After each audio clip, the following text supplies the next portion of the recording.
पाप के बादल सिर पर छाए, घिरा हुआ तूफान, तुझ बिना नैया कौन संभाले, मेरे प्रभु महान।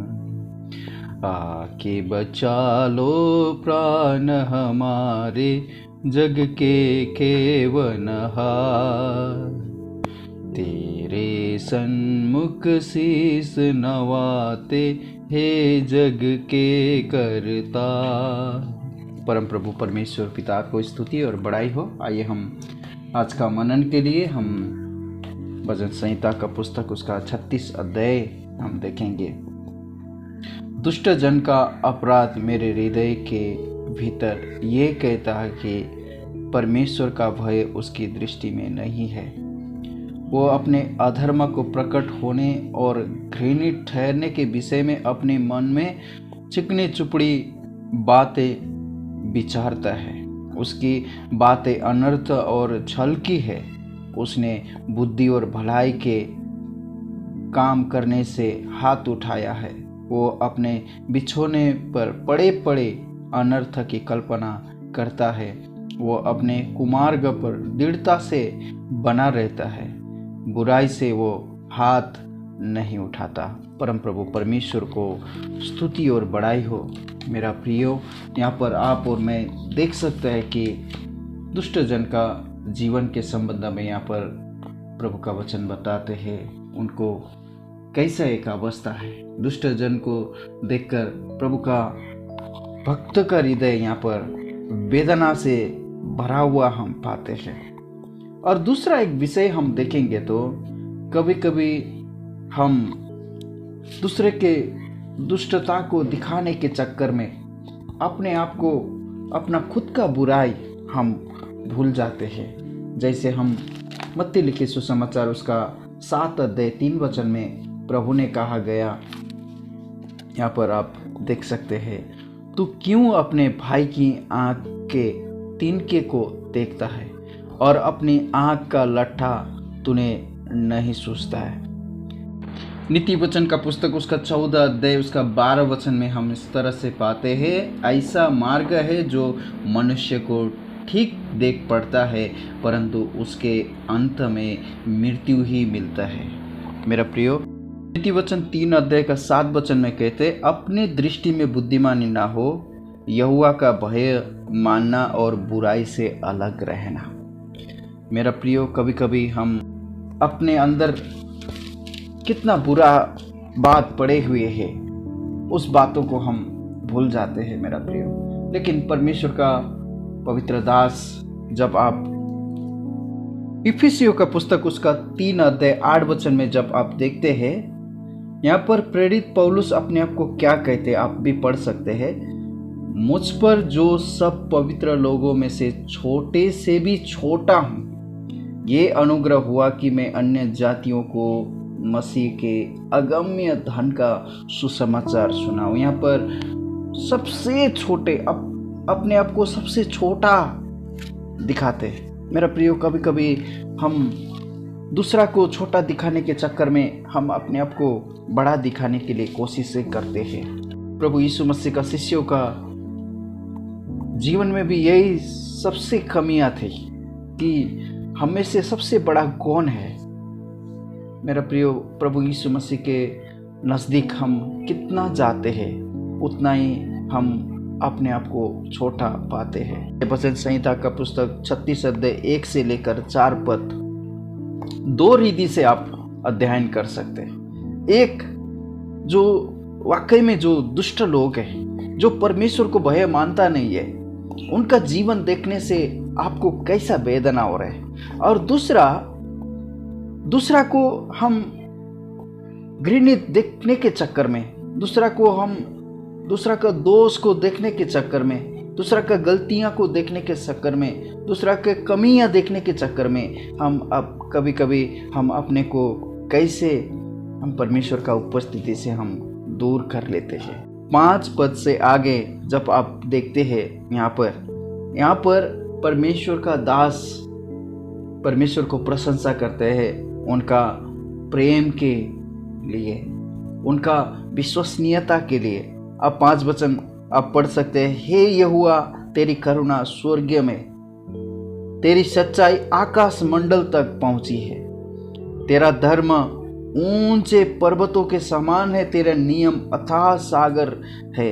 हे यहोवा, तू मनुष्य और पशु दोनों की रक्षा करता है। यहाँ पर आप देख सकते हैं परमेश्वर का न्याय के संबंध में परमेश्वर को प्रशंसा करते हैं, और परमेश्वर का उपस्थिति के संबंध में और परमेश्वर को सुरक्षा के संबंध में, कैसे परमेश्वर मनुष्य और पशु दोनों को संभालने वाले परमेश्वर है। और 7 वचन में, हे परमेश्वर, तेरी करुणा कैसे अनमोल है। मनुष्य तेरे पंखों तले शरण लेते हैं, वे तेरे भवन के चिकने भोजन से तृप्त होंगे, और तू अपने सुख की नदी में से उन्हें पिलाएगा। यहाँ पर उसका 8 वचन में आप देखते हैं कि परमेश्वर का आशीष नदी के समान परमेश्वर का भक्तों जनों के जीवन में आने वाला।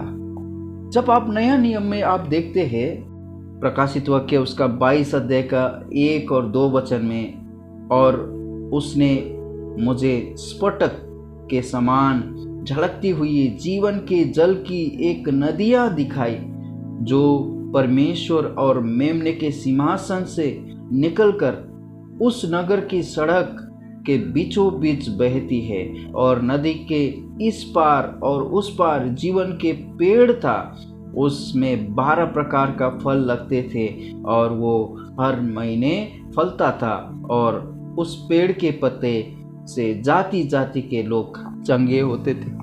मेरा प्रियो, यहाँ पर परमेश्वर का अगम्य प्रेम कैसा है, आप और मेरे लिए परमेश्वर करने वाला प्रेम कैसा है, उसका 9 वचन में हमने देखा, क्योंकि जीवन का सोता तेरे ही पास है। और दूसरा भाग में हम देखते हैं उसका 9 वचन के आगे में, तेरे प्रकाश के द्वारा हम प्रकाश पाएंगे। मत्ती लिखित सुसमाचार उसका 4 अध्याय का 16 वचन में, जो लोग अंधकार में बैठे थे उन्होंने बड़ी ज्योति देखी, और जो मृत्यु के देश और छाया में बैठे हुए थे उन पर ज्योति चमकी। यूहन्ना 1 अध्याय का उसका 4 वचन में भी यहाँ पर आप देख सकते हैं, उसमें जीवन था और वो जीवन मनुष्य की ज्योति थी, और ज्योति अंधकार में चमकती है और अंधकार ने उसे ग्रहण न किया। इसी यूहन्ना का पुस्तक उसका 8 का 12 वचन में भी आप देख सकते हैं, तब यीशु ने फिर लोगों से कहा, जगत की ज्योति मैं हूँ, जो मेरे पीछे होलेगा वो अंधकार में न चलेगा परंतु जीवन की ज्योति पाएगी। यहाँ पर आपने देखा 36 अध्याय का 9 वचन में, तेरे प्रकाश के द्वारा हम प्रकाश पाएंगे। कौन सा प्रकाश के बारे में यहाँ पर भजनकार कहते हैं?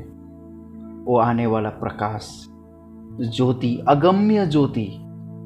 प्रेरित पौलुस बताते हैं कि वो सूर्य से भी अधिक तेजोमय ज्योति मैंने देखा।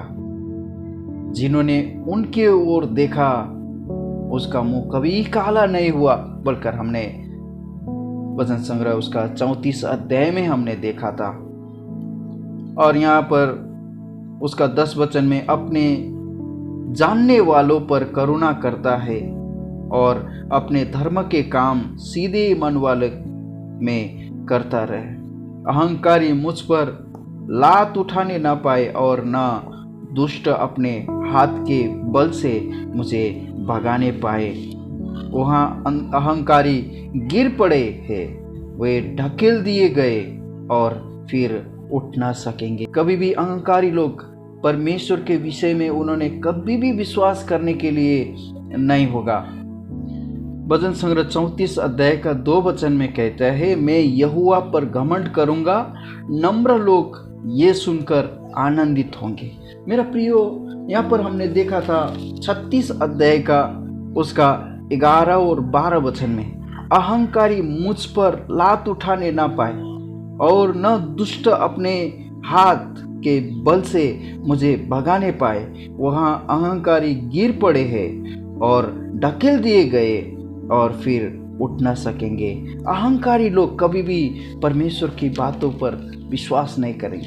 34 अध्याय का 2 वचन में देखा, मैं यहोवा पर घमंड करूंगा। नम्र लोग ये सुनकर आनंदित होंगे। जो कोई नम्र होते हैं, अपने आप को नम्र बनाते हैं, वो नम्र लोग परमेश्वर का विषय में सुनकर आनंदित हो सकते हैं। मेरा प्रिय हो, आज अहंकारी लोग कभी भी परमेश्वर को भरोसा नहीं करेंगे, अपने ऊपर भरोसा कर कर चलेंगे।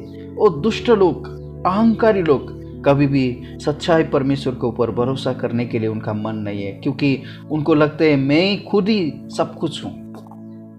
मेरा प्रियो, परमेश्वर आपको इन वचनों के द्वारा आशीष और अनुग्रह दे। आइए हम प्रभु को धन्यवाद करते हैं। पिताजी, धन्यवाद करते, स्तुति करते हैं भजन संहिता का पुस्तक उसका 36 अध्याय के लिए, जो आज हमको अध्ययन करने के लिए, मनन करने के लिए प्रभु आपने मदद किया। प्रभु, उन सभी जनों के ऊपर आप दया कीजिए, अनुग्रह कीजिए। इन वचनों को सुनने वाले, ना सुनने वाले, उनका परिवार में हर रीति से प्रभु आप उनको सुरक्षा दीजिए। और परमेश्वर पिता, आपका महिमा करते हुए आपके राज्य में और नम्र होकर और आपको उपस्थिति में लीन होकर चलने के लिए मदद कीजिए। ये प्रार्थना उद्धारकर्ता प्रभु यीशु मसीह के नाम से मांगते हैं, आमीन। May God bless you all.